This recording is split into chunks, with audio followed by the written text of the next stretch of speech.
أعوذ بالله من الشيطان الرجيم بسم الله الرحمن الرحيم. Nabi Shallallahu Alaihi Wasallam memberikan pesan yang sangat kuat kepada kita agar sedapat mungkin dalam setiap aktivitas kehidupan kita, sedapat mungkin bisa menunaikan sholat tahajud di pertengahan malam. Bisa menunaikan sholat tahajud dalam pertengahan malam sampai dengan sepertiganya. Baik. Kenapa ini penting dilakukan? Walaupun hukumnya itu tidak berhukum wajib. Walaupun hukumnya tidak berhukum wajib. Ternyata ada keistimewaan-keistimewaan yang ditunjukkan oleh Al-Quran sekaligus sunnah Nabi SAW yang memberikan begitu banyak keistimewaan yang khusus diberikan pada orang yang tahajud, dan tidak akan pernah keistimewaan ini diberikan pada orang-orang yang tidak tahajud sekalipun sholat fardunya itu sempurna. Misal, sholat fardu yang 5 waktu dia wajib, bagus, khusyuk ditunaikan, baik dilakukan karena Allah, tapi tidak tahajud, dia tidak akan dapat kemuliaan-kemuliaan ini. Apa diantaranya? Satu, Rasulullah menyampaikan dalam hadis riwayat Muslim nomor hadis 1163. Beliau menyampaikan, afdalus salati ba'dal fardhati salatul laili. Afdalus salati, salat yang paling utama ba'dal fardhati, setelah salat fardhah itu, maksudnya yang 5 waktu, dari mulai subuh, zuhur, asar, maghrib kemudian isya, itu yang paling utama, yang paling bagus salatul laili, salat yang ditunaikan pada malam hari, yaitu yang dimaksud salat tahajud. Jadi sifatnya saja sudah disebut oleh Nabi sebagai salat yang sangat utama. Satu. Yang kedua, apa rincian dari keutamaan ini? Mari kita lihat pelan-pelan. Satu, disebutkan oleh Allah dalam Al-Quran surah 73 Al-Muzammil. Surah Al-Muzammil kemarin pernah kita bahas, ayat yang ke-6, inna nashi'atal laili hiya ashaddu wat'aw wa aqwamu qila. Satu, ini kata Quran, sifat kekhusyuannya saja, sifat kekhusyuannya, salat malam itu kalau ditunaikan akan lebih khusyuk, lebih menyentuh ke dalam jiwa dibandingkan dengan salat yang ditunaikan di siang hari. Subhanallah. Inna nashi'atal laili, sungguh bangun malam itu, hiya asyaddu wat'aw wa aqwamu qila, dia akan lebih menyentuh ke dalam jiwa, wa aqwamu qila, dan memberikan semangat yang kuat tatkala kita menyebutkan berbagai permohonan kepada Allah. Tolong jeli ya, jeli membaca ayat ini. Silahkan dibuka ayat 7 sampai 8-nya. Dibuka ayat 7 sampai 8-nya. Ya ayyuhal muzammil qumil laila illa qalila nisfahu wa inqus minhu ila qalila wazid alaihi warattilil qur'ana tartila. Baik ya. Inna sanulqi 'alaika qawlan thaqila inna nashi'atal laili hiya ashaddu wat'aw wa aqwamu qila. Sekarang lihat ayat 7-nya. Innalaka fin nahari sabhan tawila. Saya berikan rahasianya di sini ya. Yang buka mushaf saya tidak tuliskan di sini. Yang bawa mushaf, coba dibuka juga tafsirnya surah Al-Insan ayat 26. Bukan Al-Ihsan ya, karena nggak ada Al-Ihsan di Quran. Al-Insan ayat 26.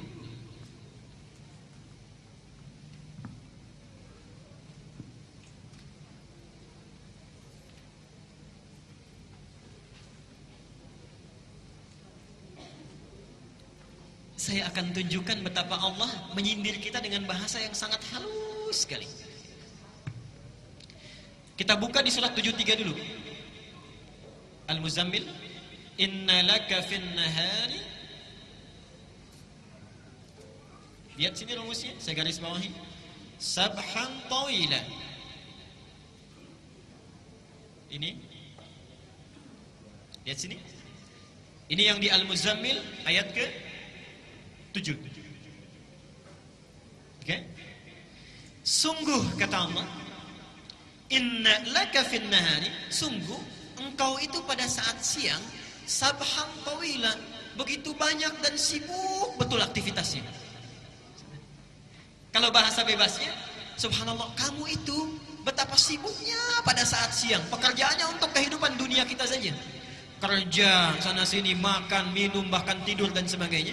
Jadi siang itu seakan-akan tidak ada waktu untuk Allah. Paling cuma 1 menit, 2 menit, 5 menit, 10 menit. Kadang-kadang sholatnya juga kalau ada rapat buru-buru. Ibu juga misalnya sedang sholat, dengar ada diskon, kadang-kadang buru-buru. Ya. Subhanallah. Innalaka fin nahari sabahan tawila. Kata Allah, kamu itu saat siang begitu sibuk luar biasa. Wadhkur isma rabbika wa tabattal ilaihi tabtila. Subhanallah. Perhatikan di sini ya. Kata Allah, kenapa tidak luangkan waktu sedikit saja di malam hari agar engkau bisa berzikir kepadaku. Siang hari kita sibuk dengan makhluk, kapan waktunya untuk sang Khalik? Sedangkan setiap waktu Allah memperhatikan kita. Dan hebatnya manusia, kalau lagi butuh cepat ke Allahnya minta gitu kan? Allah menyindir kita dengan sangat halus. Anda itu siang kok sibuk sekali. Kalau malam dipakai apa? Sudah siang sibuk, malam tidur juga. Siangnya sibuk, wa ja'alna an-nahara ma'asha, sibuk beraktivitas, malamnya tidur. Cita-cita masuk surga. Cita-cita masuk surga. Kata Allah, subhanallah, wadhkur isma rabbika wa tabattal ilaihi tabtila. Kenapa tidak luangkan waktu sedikit saja untuk menyebut nama Tuhanmu, mendekat kepada Allah? Baik. Nah, disebut di ayat lain di Al-Insan itu, di Al-Insan, maaf, ayat ke-26. Perhatikan di situ. Wa minal laili fasjud lahu wa sabbihhu lailan tawila. Lailan tawila. Dan di antara sementara malam, tidak usah semuanya. Allah nggak minta kita semua malam, tidak. Sedikit saja kita bangun. Kemudian sujud kita, salat pada Allah. Wasabbihhu, dan banyak bertasbih menyebut namanya. Lailan tawila. Lihat sini sebentar. Garis bawahi dulu. Saya tidak akan menafsirkan yang ini dulu. Saya akan tafsirkan yang ini dulu. Bapak Ibu sekalian, perhatikan bedanya Allah dengan makhluk, sang Khalik dengan makhluk. Kalau makhluk minta, manusia minta, biasanya setiap permintaan dan perintahnya itu harus ada kompensasi, timbal balik. Sifat kedua, kalau diminta sekali masih mungkin beri, walaupun kemungkinannya juga belum tentu diberi. Walaupun kemungkinannya belum tentu diberi. Pak, boleh minta kertas satu? Mungkin diberi. Boleh minta handphonenya? Belum tentu diberi, baik ya? Belum tentu diberi. Minta sekali diberi, kedua kali belum tentu diberi. 3 kali bisa marah. Sang Khalik lain. Diminta sekali senang. 2 kali lebih senang. Berkali-kali sangat senang. Tidak minta malah marah. Tidak minta malah marah. Dan hebatnya ketika Allah menyindir kita untuk coba bangun sedikit saja, tujuannya bukan supaya kita menunaikan sholatnya, bukan. Tapi Allah tahu bahwa barangkali saat kamu sibuk itu, kamu punya banyak masalah. Subhanallah. Ini sindiran sangat halus sekali, seakan-akan dengan sifat rahmatnya. Hai hambaku, barangkali engkau saat sibuk di siang hari, waktu kamu itu padat, barangkali punya masalah. Coba bangun sedikit saja, saya selesaikan masalah yang kamu miliki pada saat siang itu. Apa masalahnya? Coba lihat.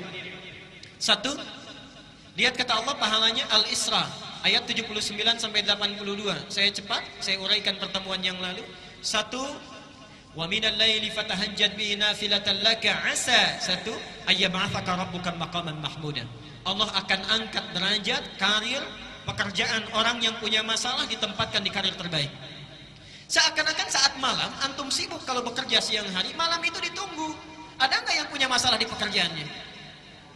Wa qur rabbi adkhilni mudkhala sidqin. Ya Allah, mohon bimbing kami memulai pekerjaan ini dengan baik. Orang yang tahajudnya itu bangun dia ditunaikan, maka Allah akan bimbing dia mengawali aktivitasnya dengan bimbingan terbaik. Wa akhrijni mukhrajas sidqin. Subhanallah. Kalau dia memiliki kesulitan dimanapun itu, misal di pekerjaan, misal di rumah, misal dalam kehidupan harian, itu dibimbing oleh Allah, dilepaskan dari segala persoalan yang dialami. Waj'alni min ladunka sultanan nasira. Kalau diganggu oleh orang lain, langsung Allah yang menolongnya. Pak Ibu sekalian, kita ini aneh. Kita merasa punya kesulitan, Allah sedang menunggu kita, tapi kita abai. Padahal ketika Allah minta kita bangun, nggak usah banyak-banyak, sedikit saja. Saya tahu kamu sibuk nanti siang hari. Bangun sebentar saja. Kalau kamu bangun, silahkan punya persoalan apa. Saya selesaikan setiap persoalan yang engkau bawa saat siang itu. Kalau orang sudah merasa kenikmatan dengan tahajud, maka sifatnya akan lain. Dia 1 kali bangun misalnya, diberikan oleh Allah anugerah tahajud, ada kenikmatan di dalamnya. dipuji oleh Allah, mendapatkan keutamaan kebaikan. Ketika kenikmatan dunia saja sudah dirasakan, subhanallah. Lihat. Wa qul ja'al haqqu wa zahaqal batilu innal batila kana. Begitu tahajud dia diberikan janji Allah dengan pasti, yakin di situ. Dia katakan, benar ternyata janji Allah. Dinikmati tahajudnya, malam tadi yang cuma 2 rakaat, besoknya lailan tawila. Jadi yang ini menunjuk kepada orang yang berhasil tahajudnya, yang tadinya sabhan tawila, sekarang dibalik sabhan tawila siangnya, lailan tawila malamnya. Jadi kalau orang tahu tentang hikmah dan hukum tahajud serta keistimewaannya, niscaya orang tidak akan pernah tidur pulas setiap malamnya. Pasti bangun. Pasti bangun. Saya teruskan sebentar. Yang selanjutnya, orang tahajud itu, satu, disebut sifat salatnya akan lebih khusyuk.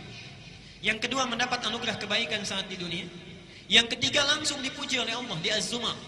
Quran surah 39 ayat 9. Amman huwa qanitun ana al-laili sajidan wa qa'iman yahdharu al-akhirah wa yarju rahmat rabbih qul hal yastawi alladhina ya'lamuna wal ladzina la ya'lamun.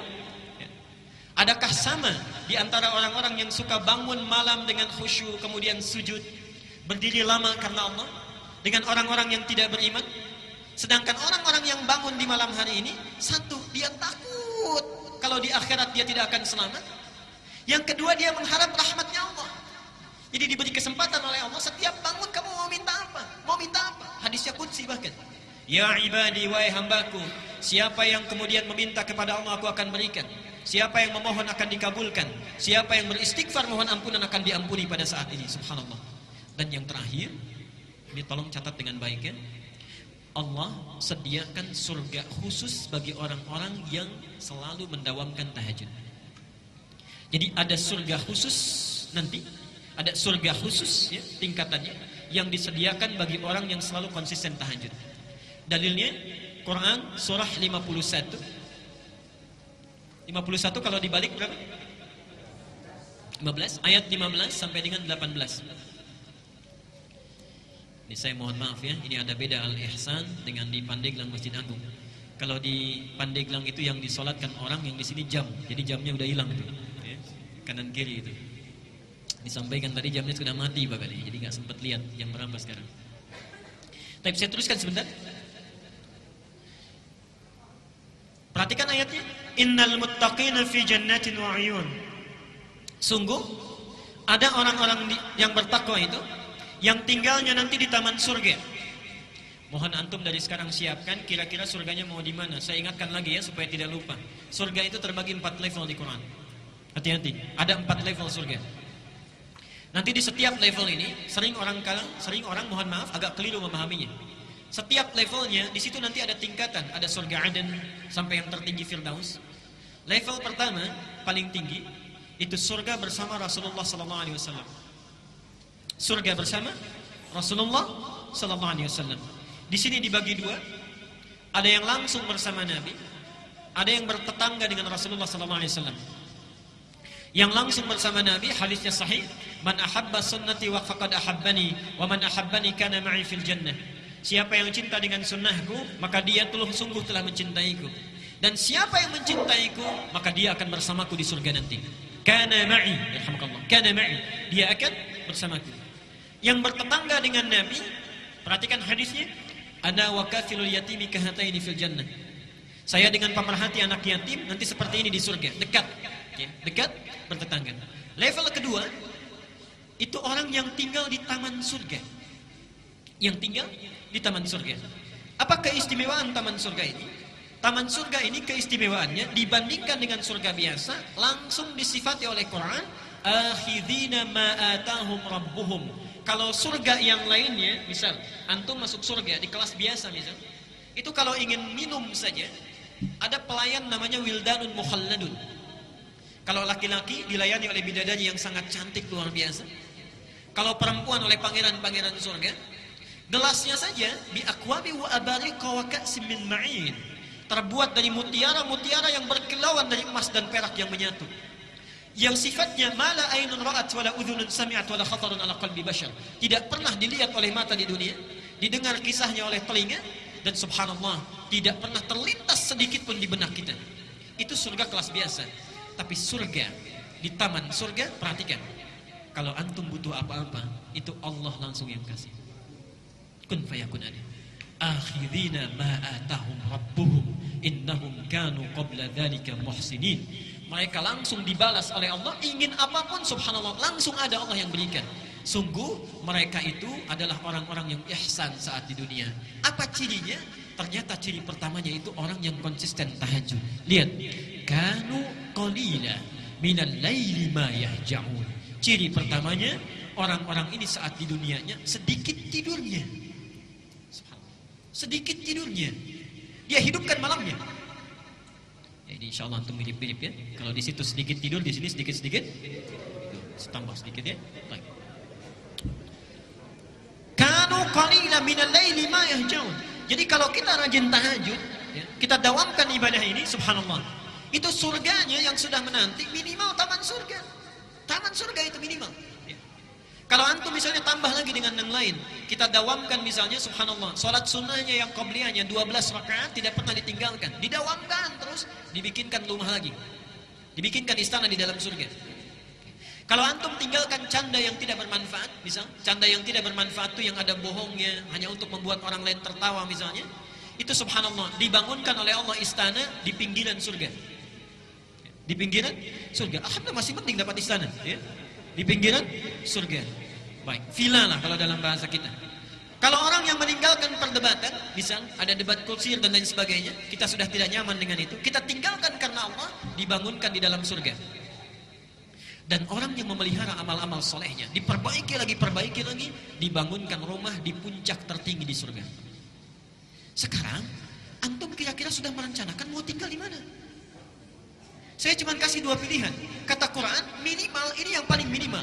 Minimal itu kita harus ada di kelas 3. Yang ketiga itu tempat surga yang seluas langit dan bumi. Seluas langit dan bumi. Dalilnya ada di Ali Imran, nomor ayat 133 sampai 134. Quran surah 3 ayat 133 dan 134. Lihat ayatnya.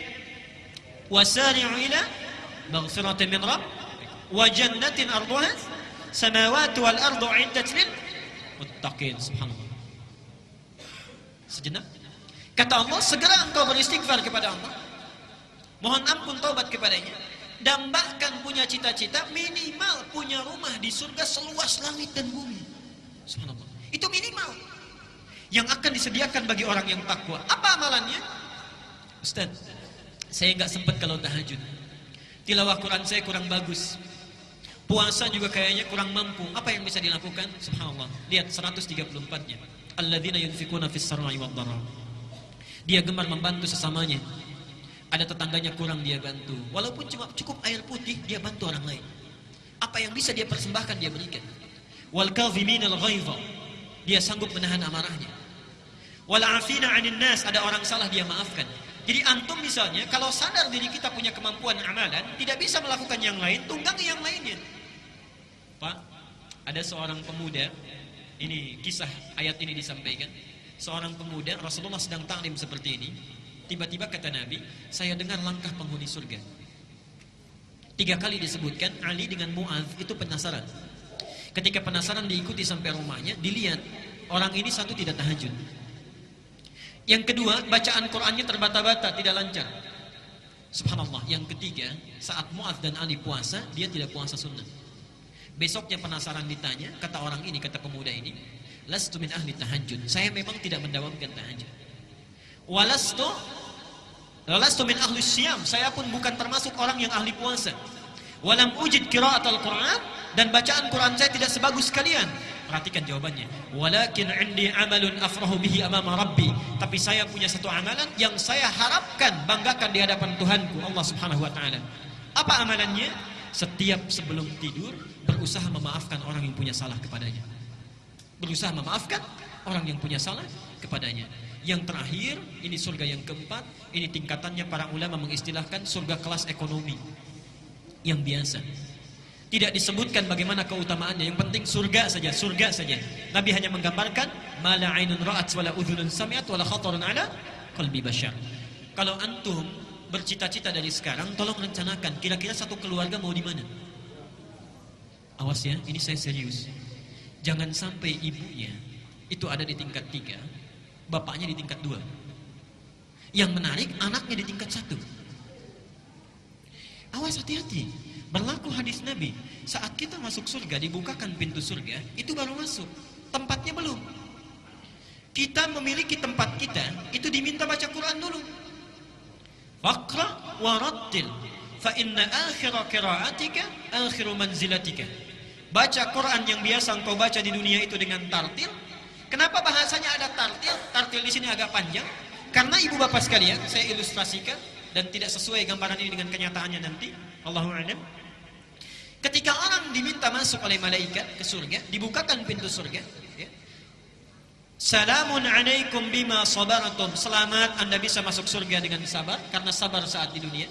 Udkhuluha bisalamin aminin. Silahkan masuk dengan tentram. Baru masuk. Saat akan naik ke tempatnya di surga, diminta baca Quran dengan tartil. Kenapa bahasanya itu agak lambat kemudian tartil? Subhanallah. Karena orang saat naik ke surga baru satu tingkat melihat keindahan yang luar biasa. Seakan-akan dia tidak mau cepat-cepat. Ingin dilihat dulu, naik lagi. Fa inna akhira qiraatika akhiru manzilatika. Di akhir bacaan kita, disitulah kita tinggal. Mohon maaf, digambarkan dalam riwayat, banyak orang yang menyesal masuk surga. Orang menyesal masuk neraka, wajar. Tapi masuk surga, ada sesuatu yang aneh. Kenapa menyesal? Yang satu ketika naik, baca biasa 10 ayat, temannya 20 ayat. Begitu berhenti di situ, temannya naik ke atas. Yang satu 30 ayat, temannya naik ke atas. Yang satu lebih tinggi lagi. Awas, jangan-jangan anak antum hafal Quran, antum biasanya baru 10 ayat. Ibunya baru 30 ayat. Anaknya sudah di atas, orang tuanya masih di bawah. Sedangkan Allah menawarkan saat kita di dunia. Surah 53 ayat 21. Allah menyediakan satu surga untuk keluarga besar. Walladzina amanu wattaba'athum dzurriyyatuhum biimanin alhaqna bihim dzurriyyatahum. Dan para orang tua yang beriman, kalau diikuti oleh anak cucunya baik seluruhnya, maka kami akan himpun mereka di satu tempat di surga langsung. Satu tempat di surga. Baik. Karena itu saya mohon, saat ini kalau kita belajar tahajud, bapak kalau bangun jangan sendirian, Pak. Lihat, rencanakan dengan istri, Ma, kita bangun malam ini. Istri juga begitu, Pak, kita bangun malam ini. Kalau capek mungkin papa yang istirahat atau semaniknya. Kemudian mama yang berdoa. Anak punya kemampuan, bangunkan. Subhanallah. Ibnu Abbas itu begadang, usia 3-4 tahun, hanya ingin melihat sifat sholat tahajud Nabi SAW. Seorang Ibnu Abbas. Jadi mohon, rencanakan dari sekarang, beramal dengan amalan satu keluarga. Beramal dengan amalan satu keluarga.